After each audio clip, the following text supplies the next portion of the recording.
Alrighty, welcome back to part 2 of learning how to use Dreamweaver. So we left off last time by learning about general layout as well as how to add CSS to make things look pretty, and we should have by now changed our background image, and we should have also adjusted some text within our mini website that we have so far. Now, if that does not include using multiple selectors for you, so say for example you have just changed your text for the body and not the others, please make sure that you go back and do that. So for me, for example, you can see that I have added in italics and bold this subheading that I have here, alright, as well as my footer has the smaller text. Alright, so now what we are going to attempt to do is we are going to see if we can adjust the layout.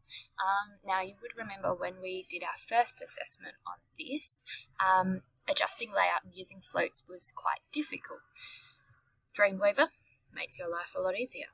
So what we're going to attempt to begin with, we've already centerized this text and I think I'm happy with that.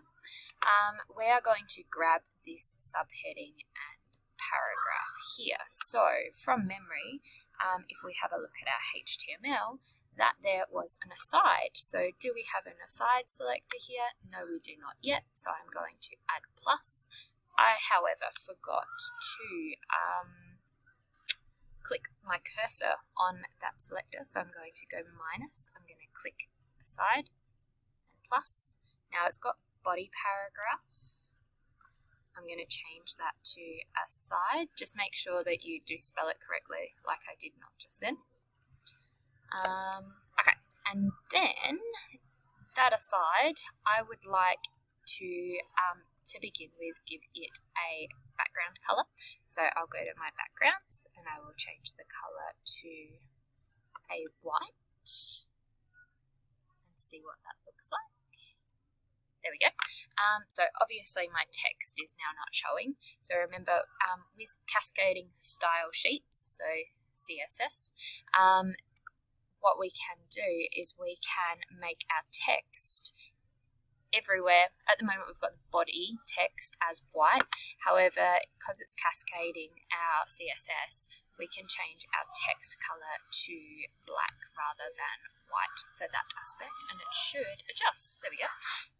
Okay, so now that we have our white background and we're making our text a little bit easier to read, I want to give it a little bit of class. I might add in a bit of a border.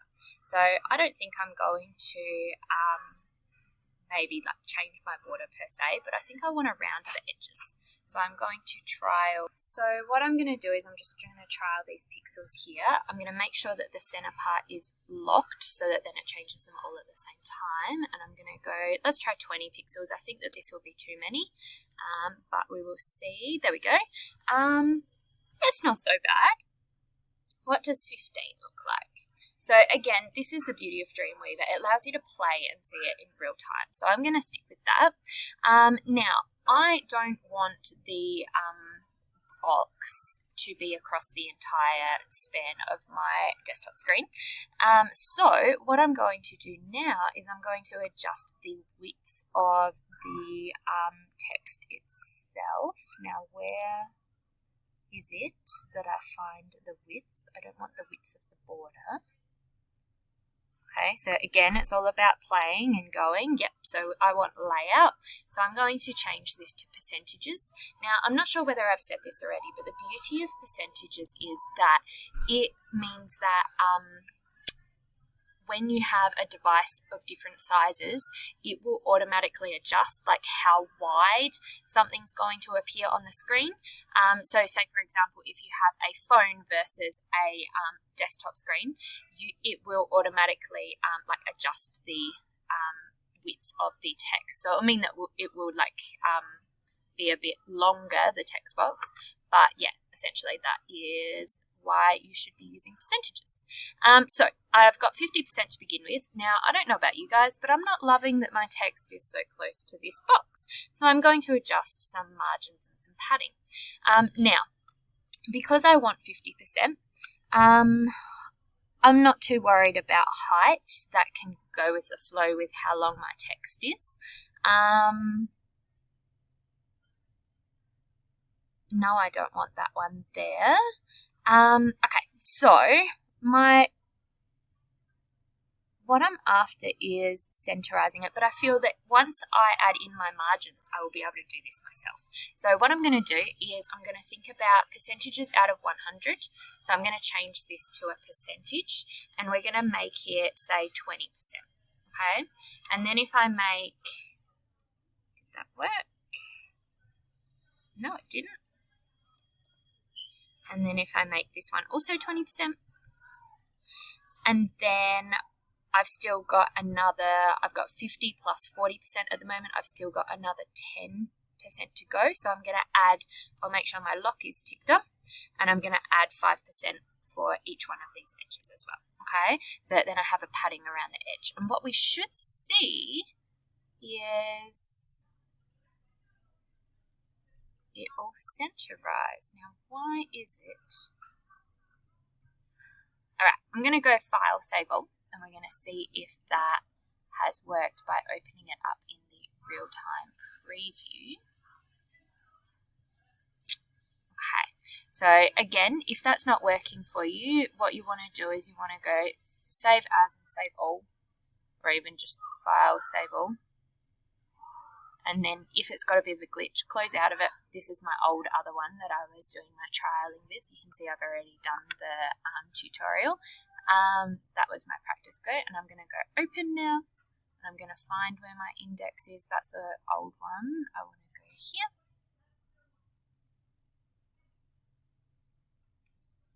And I want to open that one up. And hopefully now,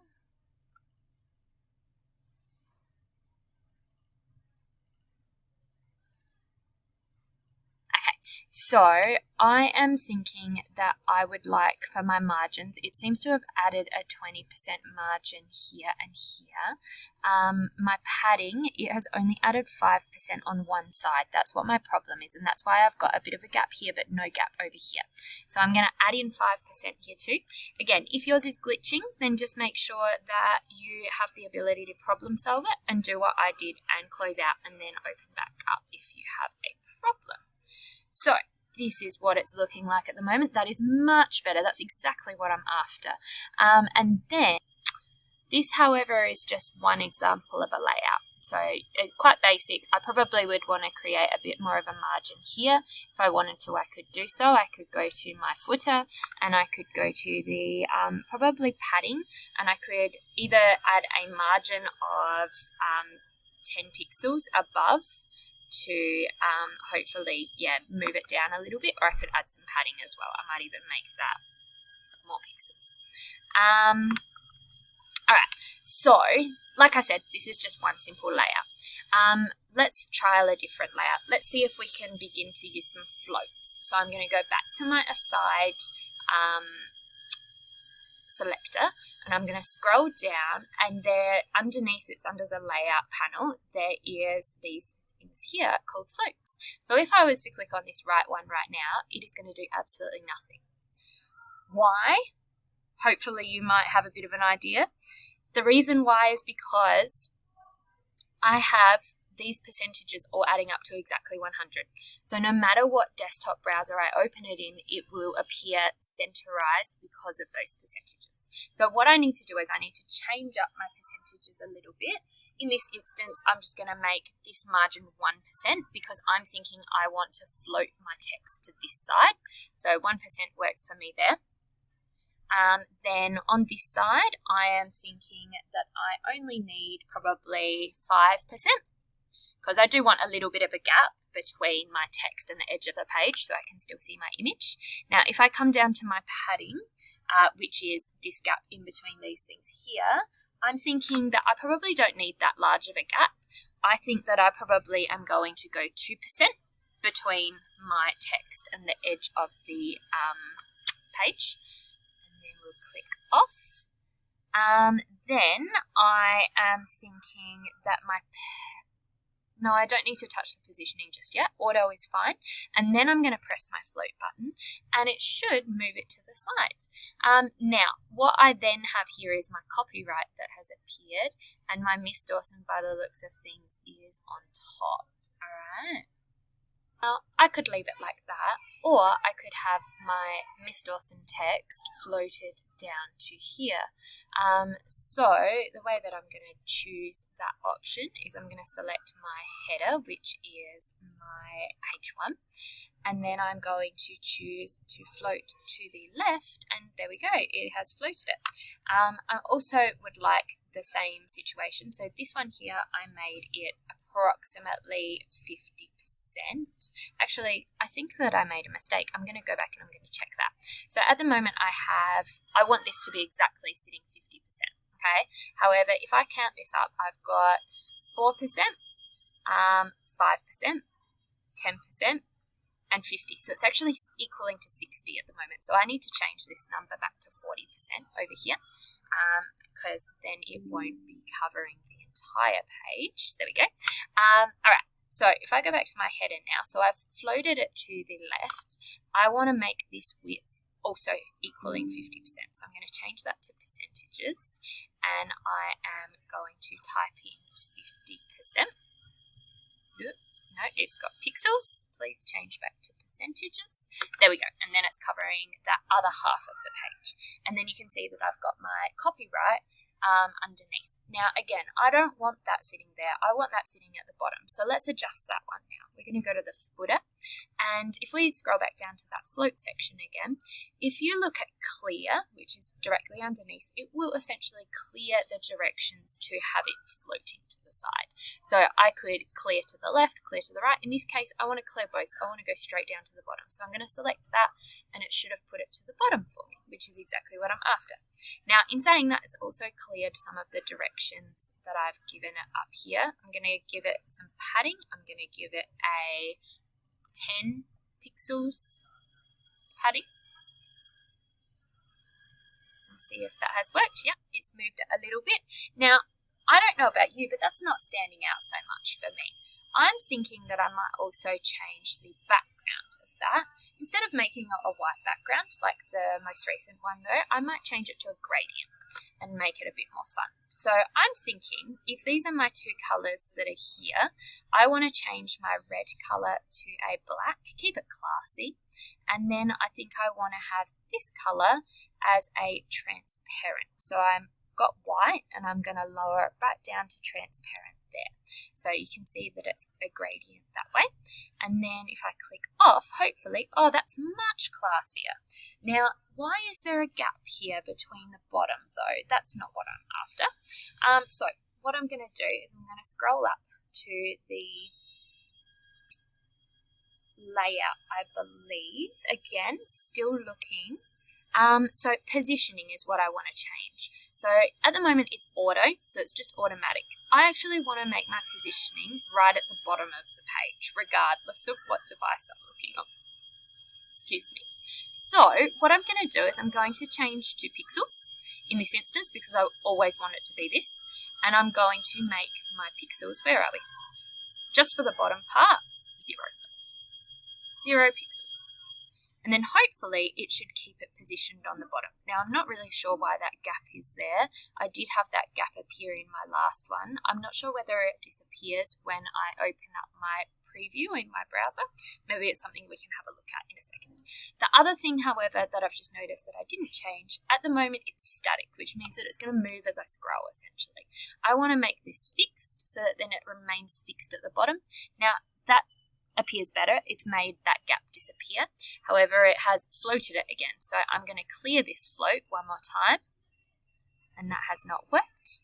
Perhaps what I need to do is I need to change my width, which would mean that I would make it a percentage, and I will make this 100%.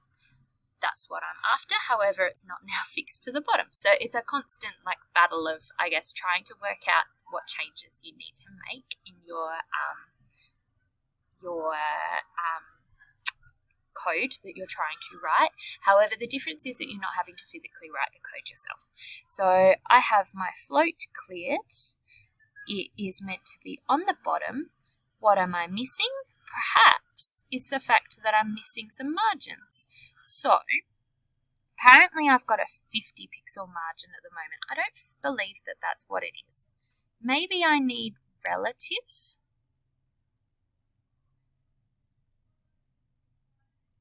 we could try all of these.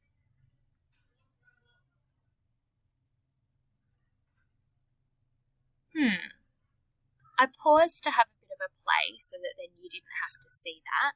What I've realised is by me selecting the fixed button in the footer for the positioning, it means that it essentially always fixes it to the bottom of the page no matter what aspect you're on. So if you're up the top, it is going to fix it to the bottom of that area, and then if you keep scrolling, it'll always remain at the bottom, okay? The way that I can show you this is if I go to the side and I add a margin here to the bottom. So I'm going to give it 20% margin, for example, so that then it just gives me some extra room down the bottom of my page. If I scroll, you can see that it stays at that bottom, all right? So I was right. We were doing the right thing. However, that's what a fixed solution does for your footer, your copyright, or whatever it is that you're trying to position. Okay, now, so what I have now, and again, I'm still not that big of a fan of my text. If you watched part 1, you would have seen that my text was not working when selecting different alternate managed font families. Hopefully yours is. But I'm not sure whether I want Miss Dawson here on the side or whether I want it centered kind of in the middle, all right? So the way that I'm going to do that, it's not going to be as accurate if I'm working across different devices. But if I go to my header and I go to layout again, I can change either the height and so on and so forth, or I think what I'm probably more inclined to do is I'm going to change some of the margins or the padding so that then it adjusts my text down to about halfway. That's only, however, going to be useful if I'm looking at a desktop screen. It'll be a bit skewed if I use a mobile app, for example, okay? However, if I trial 25%,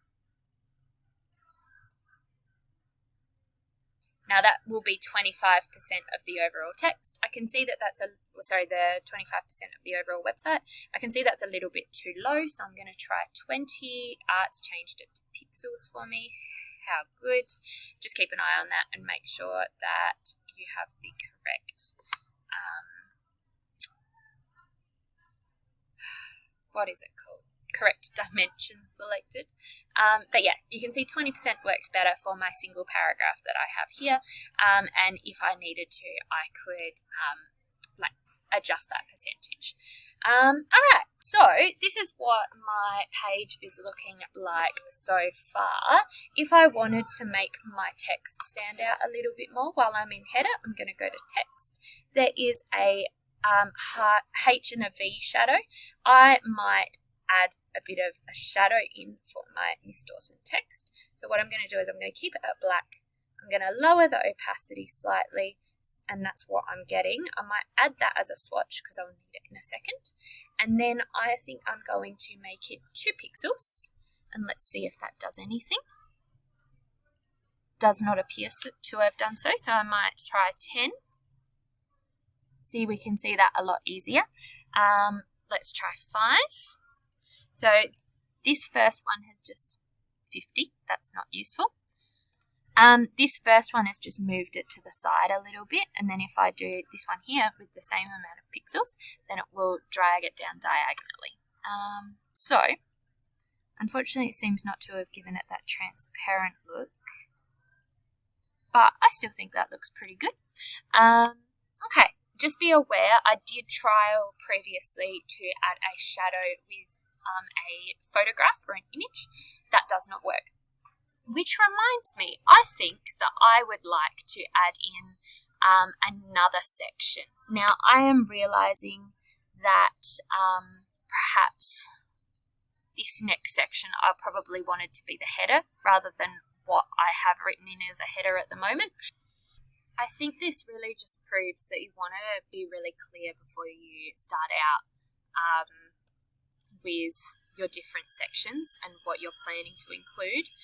If I was doing this for a final project, I would probably change all of my selectors. But for now, I think what we're going to do is we're going to go insert, and I'm looking for div. And if it's not here, then we will, there it is, type it in on our own. But it is. So I'm going to go insert a div, and then this div content is going to be a logo.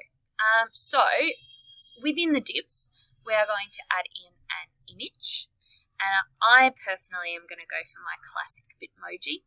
What you should have is probably a photograph of yourselves, but if you don't have one of those on hand really easily, that's fine.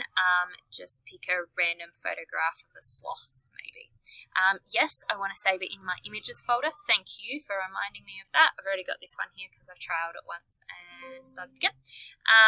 Yes, I do want to replace it, and then I have this here. Now, this image is opened up in this size because it is a JPEG image, so it's quite contained. If this was a PNG file or a vector-based file, so not one that has pixels like mine here, but if it's something that you've created in Illustrator that is without pixels, then it is going to be the entire size of your website.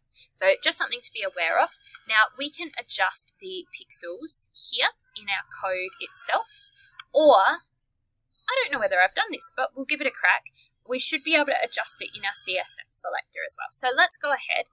We have our div selected. We're going to add our div. I don't want it to be a body div. No, backtrack that. I just want it to be a div.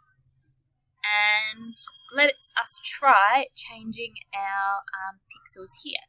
Now, what I'm wondering is it going to adjust,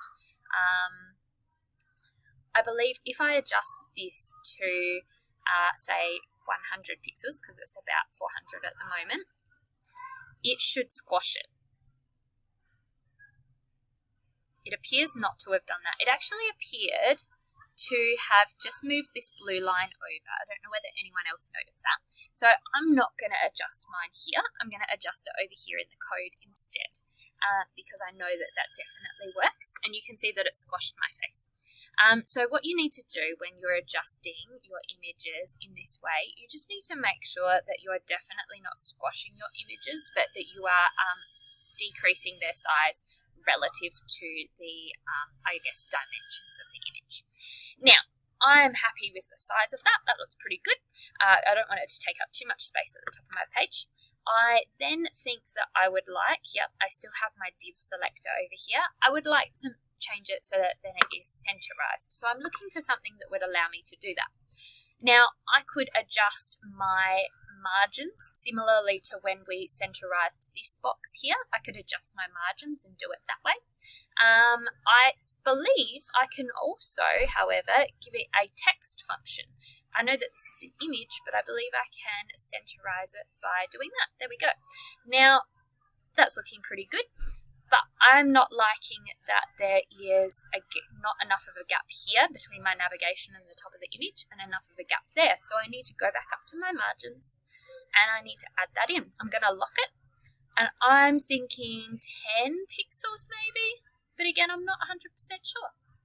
Why did we not adjust for everything? Or maybe we did, but I'm just not happy with that. Maybe we'll go 20 pixels. That's a bit better, maybe even more though. Okay, all about that problem solving. All right, wonderful. Okay, so that isn't looking too bad at the moment. If I wanted to, let's give this a try and see if this works. Can I add my shadow? I'm pretty sure I've tried this previously, and adding shadow in this way doesn't work. But we can give it a crack. We did 5 beforehand. Excuse me. Yeah, you can definitely see that the shadow hasn't worked for the image, but it did work for the text. So just something to be aware of. Okay, let's make this stand out a little bit more. I'm thinking I'm going to make a part 3 video. We're going to talk about the navigation bar. We're going to talk about adding our links in so we can create links to other alternate pages. But yeah, I would strongly suggest before you move on to part 3, which is all about your navigation and links, have a play with the layout of your overall page. Have a play with those margins. Make sure that you've included all aspects of these things, but feel free to add more aspects underneath if you want to really get a handle of what it is that we're doing.